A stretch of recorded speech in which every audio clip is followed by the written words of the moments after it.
So in this video, I'm going to be talking about energy equations for chemistry because I neglected you in the midterm review video. I apologize for that. So, as we know, Unit 2 of chemistry is energy. It's a lot of equations. It is one of the hardest units you'll deal with, especially if you're only at the point of a midterm, and there's a lot of math involved. Your chemistry reference table will give you a lot of information, so you should be good as to what some of the formulas are. You still need to know what's in it, and obviously if you're in a super accelerated AP chemistry thing concurrent with regular chemistry, that you don't get a reference table for. I know plenty of people who are a lot smarter than me who actually made it. Sean Klansky is one of them. Ben Chester is another person who in the super accelerated AP chemistry class because they're just smarter than me, honestly. So as far as the energy equations, Q equals MC delta T. So M is the mass, T is the temperature, and C is the change, and I don't know what the delta is. Whoops. So in a Q loss versus Q gain equation, it depends on how hard it is. Usually they're hardest when you're solving for an equilibrium value. I think I figured out what the C is. The C is the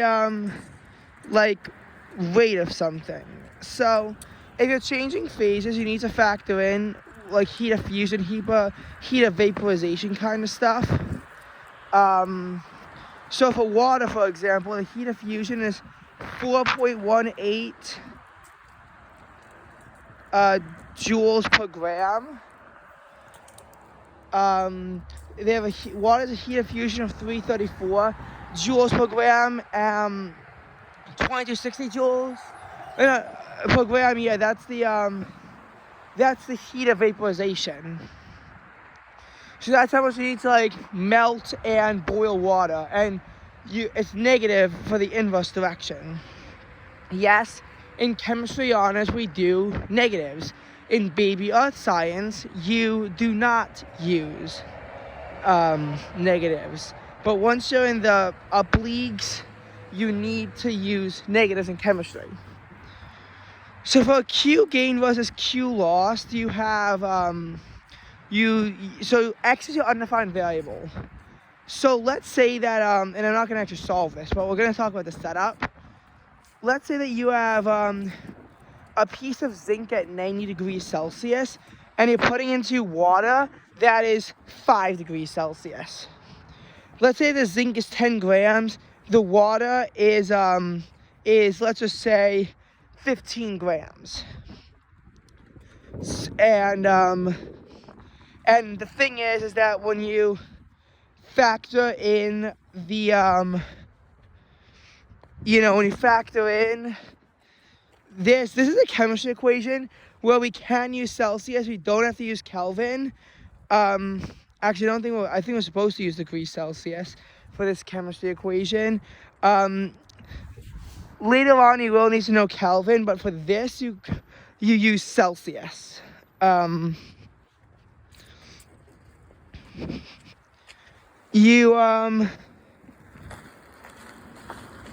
need to negate one side.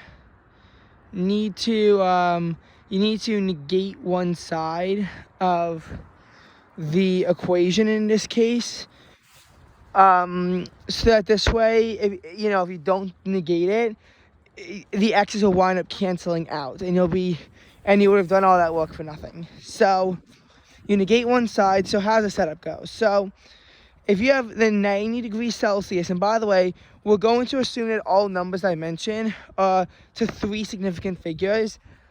significant figures are important because you obviously round to the least amount of significant figures. So 90.0 degrees Celsius water, zinc that weighs 10.0 grams with 5.00 degrees Celsius water that clocks in at 15.0 grams. So you would have the